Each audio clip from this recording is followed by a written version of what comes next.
Hello, everyone. Andrew Gay filling in for Tom Fox today, back again for another episode. And I'm thrilled to have here with me Lanza Teague, Executive Director of the Kerr Arts and Cultural Center here in the studio again for the second time. Hi, how you doing? Good. How are you doing? Good. We're Good. happy. We're happy that you're back. It's good to be back. Yeah. Thanks. So thank you for joining us. I think maybe to kick us off last time, if you guys did not get to listen in, Lonzo shared some of her background with us, how you landed at Kerr Arts and Cultural Center and kind of what KACC is and what you guys do. So maybe if you don't mind, bring us up to speed with Bring us this. up. Yeah, a little synopsis All of that. right. The Kerr Arts and Cultural Center is a community arts center. We exist mostly to promote the work of local artists, to give them a place to show and sell their work. We have three beautiful exhibit spaces where artists have exhibits, and then we also have a gift shop that's full of handcrafted, beautiful items. And we also have classrooms where we run classes for both adults and children. As well as just having local artists, we also have some shows that feature artists from other places. Two of those shows I'll be talking about today. And I've been involved with the place almost from the time it moved into the old post office building. There was about 7 years where the center was run mostly by volunteers.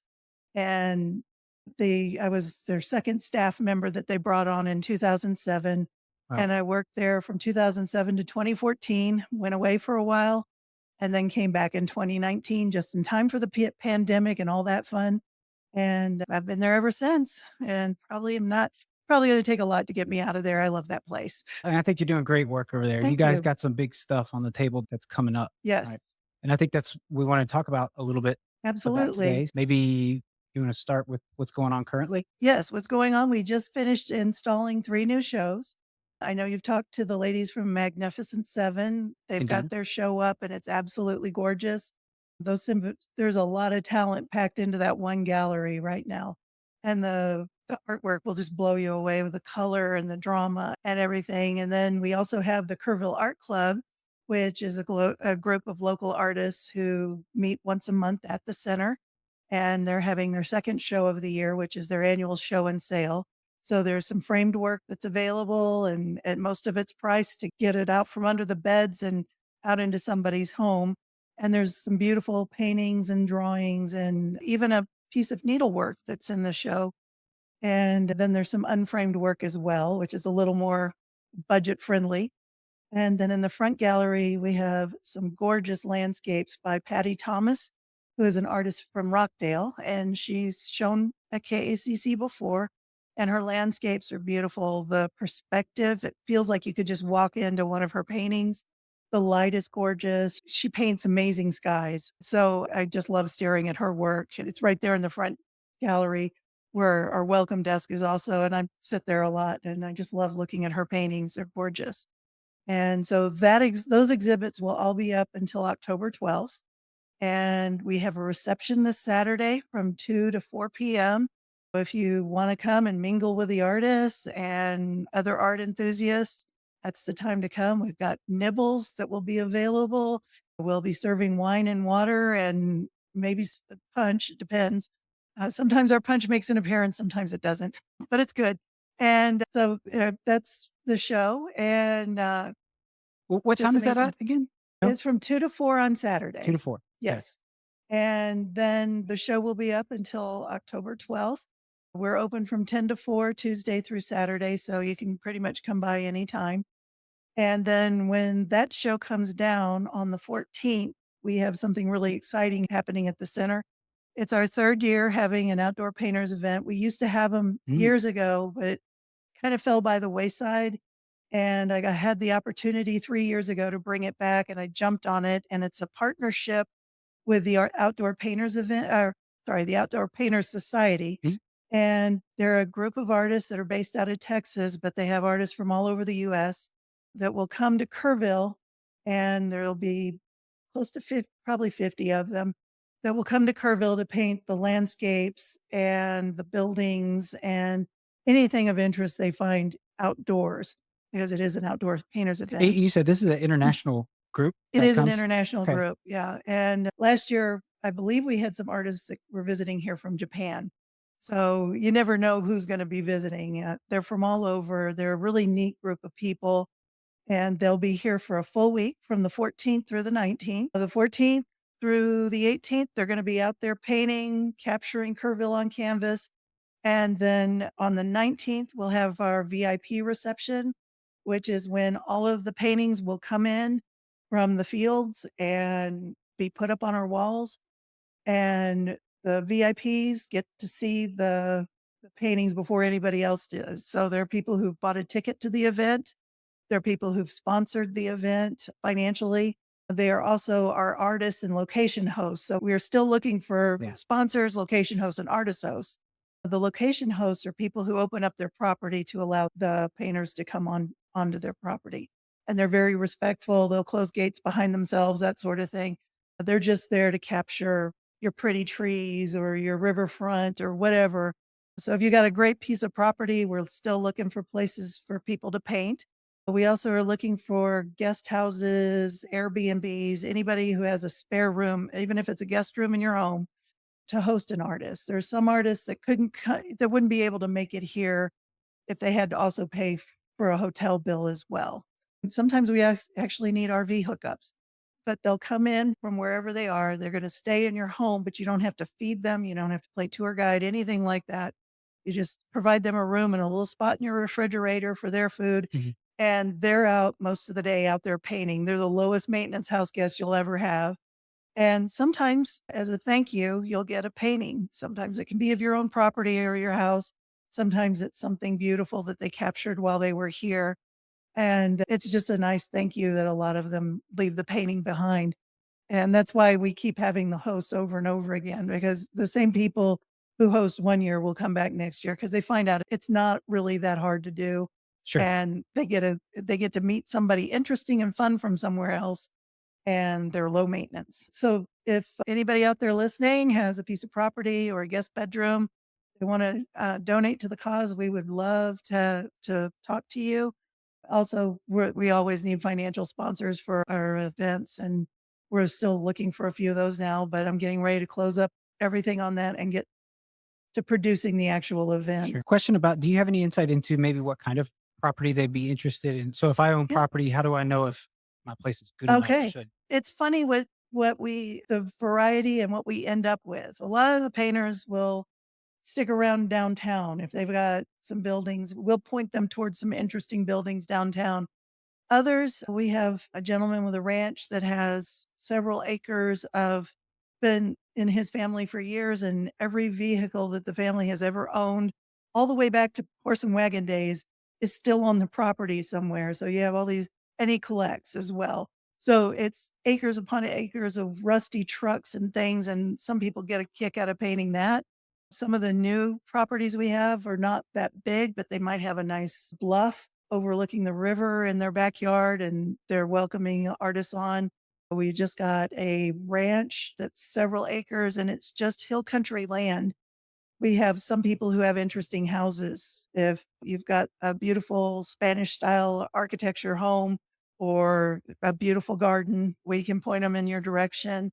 They like going to the um, Riverside Nature Center.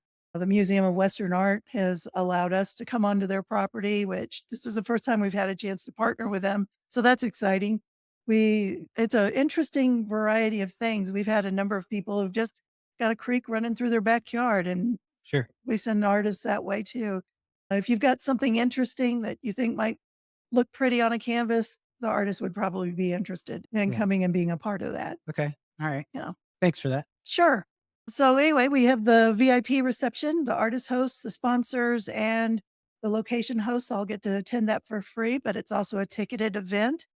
And that will be from 5:30 to 7 p.m. that night. And then the show, then the next day, that Saturday, the 19th, will be the quick draw event downtown. So at 9 o'clock, all of the artists are bringing in their canvases to downtown. They have to be within 2 blocks of KACC. And they've got 2 hours, or they've got from 9 a.m. to noon to paint whatever they see. And it's interesting what they paint, a back alley somewhere, or an interesting plant that they've spotted or some of the iconic buildings that we see around downtown. They'll capture those on canvas. Then at noon, they drop them off for judging, and then they're done painting for the week. So I guess they go and crash somewhere. I don't know Sure. what they do, but we have from about noon until then on, we hang the paintings from the quick draw, and then the exhibit opens to the public. And then we finish the whole event with a reception that night. And that's going to also be from 5 to 7 on the 19th, and the artists will all be there, the people from the Outdoor Painter Society. A lot of people show up for that because, there are people who buy year after Sure. year because who Eh, doesn't want a picture of your hometown on the wall or yeah. something special to you if you love. It's not gonna be during bluebonnet time, but if you love the wildflowers or the wild landscapes of Kerrville in and around, this is the time to get something on canvas that depicts what you love about Kerr County. It's unique. It's a Yes. unique opportunity. Yes, it is. So how did the selection process work with that as far as that group? Uh, Was that just you simple as reaching out to them, developing a relationship with them? they approached us. We Okay. several years ago, and I think the last year was maybe 2017 that we did it. We had a thing that we sponsored ourselves called COPE, and it was the Kerrville Outdoor Painters Event. That's what it stood Yeah. for. And we offered it for several years, and a lot of other communities in the area, hey, that's a great idea. We'll do that too. And we started competing with other people who were doing what we were doing. And some other things happened and it just fell by the wayside and we stopped doing it. And when I came back to KACC in 2019, I was like, why aren't we doing this anymore? Part of the problem was our staff had gotten down to a skeletal staff and there wasn't the manpower to put it together anymore. And we got very fortunate that the Outdoor Painters Society approached us and said, hey, a lot of our members used to love coming and painting in Kerrville once a year. Would you be interested in partnering with us to bring that event back? So that's a wonderful thing that we kind of reinvented the event where they're taking care of signing up the painters and they have to be members of the Outdoor Painter Society. So they're taking care of the registrations and everything. We're providing the facility and I'm the one who has to go out and get the artist hosts and the locations and the funding for our half of the award money that's given to the artists as well. And so it's a fun event. I love meeting the people that come in. I even got a painting out of the deal last year. Oh, I you was really did? excited. Yeah, Okay, one of the nice. award winners gave me his painting and it's something I treasure. I have it hanging in my dining room right now. I love that Awesome. painting. What was the picture of? It was of a cypress tree. Actually, it was done during the quick draw from downtown.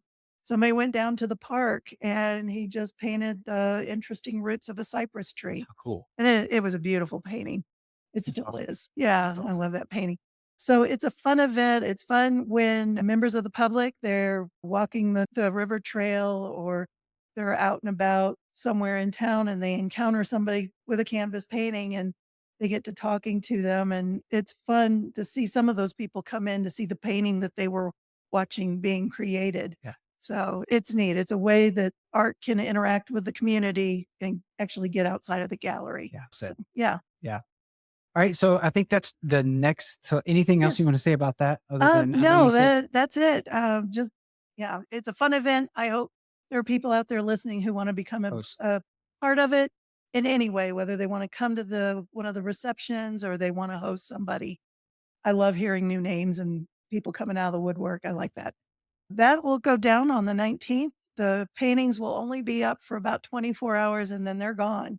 Yeah. And when then we have a little bit of Wow. downtime while we're taking in the furniture show, and I'm really excited about that Now one. that's y'all's largest show. Is That's that our what you told biggest me? show of the Okay. year, and it's handcrafted furniture from all over the state. You have to be a Texas woodworker to participate in the show.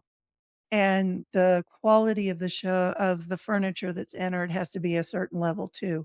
So there are things that are absolutely jaw dropping that come out. And it's a beautiful show. The gallery smells wonderful because of the wood Oh, and the I can linseed imagine. oil and everything. It's probably one of my favorite. The Outdoor Painters event and the furniture show were two of my favorite events during the year. And I'm really excited about this year's show. This is the 25th annual Texas Furniture Makers Show. So we've been doing it for 25 years. A lot of people who we haven't seen in a long time, who were exhibitors that we always look forward to from year to year, that since 2020 kind of got out of it. 2020 threw a lot of artists into a funk, and it's taken a I can lot of them imagine. a while to bounce back. You'd think we get all this time at home where we don't have to worry about a job or anything. Yeah, We just can just paint all create. day. It didn't work out that Sure. way, and it messed with a lot of people's heads, and economy and all of that stuff played into it. But I'm really excited. We put a lot of work into retooling the show and making it a better show. And a lot of people have noticed the changes in the last couple of years as we've made some changes, but this year is going to be absolutely mind blowing. We have artists like Alton Bowman and Barry Bradley who are coming back, who we haven't seen Barry in a couple of years. And his work is one of those that it's not just furniture, it's actually a piece of art. It's He almost like a sculpture, it is, right? yes, his work can be anything from a bench with a cushion on it, and you get to up to it close, and you realize that cushion is actually carved wood. It's carved to look like a cushion, and this year, his table, I have seen pictures of it, he's posted it on Facebook, so I don't think I'm ruining anybody's surprise. It's a coffee table that's done like a river or water of some sort with a duck swimming in the middle of it. It's very cool. And I'm looking forward to his work. Alton Bowman, I have no idea what he's going to be bringing in. He usually leans to the traditional with a twist. In the past, I've seen him make a 17th century looking chair that's made out of lucite. He's done some desks with inlaid Texas wildflowers on it. And of course, we always have Frank Straza, who I hope is able to exhibit this year. And we haven't heard from him yet, but I never worry about him. And there's Luke Wallenberg, who we haven't seen in a couple of years, a very talented mesquite artist, and he does sculptural work as well as furniture. He's coming back, and we're excited to have him back. And then I think of his name. Danny Camerath, who's an award winner every year, he's also scheduled to be back this year, and I'm excited to see what he's gonna come up with as well. It's I can't wait. Yeah. Tell us the dates again for that one. The furniture show will open October, I wanna say 28th, and it will run through December 16th. Got it. Yeah. Got it. Anything else you want to cover that we haven't talked about yet? Basically, just telling people, if you don't know where we are at 228 Earl Garrett Street in the old post office building. We are open from 10 to 4, Tuesday through Saturday, and we're free admission, so it never costs anything to get through our door unless we're having a paid event. That's So, the best kind. yes, it is. Yes. Thank you again for joining us. Yeah, thank you. Hoping to continue this conversation. I hope so too. Thanks.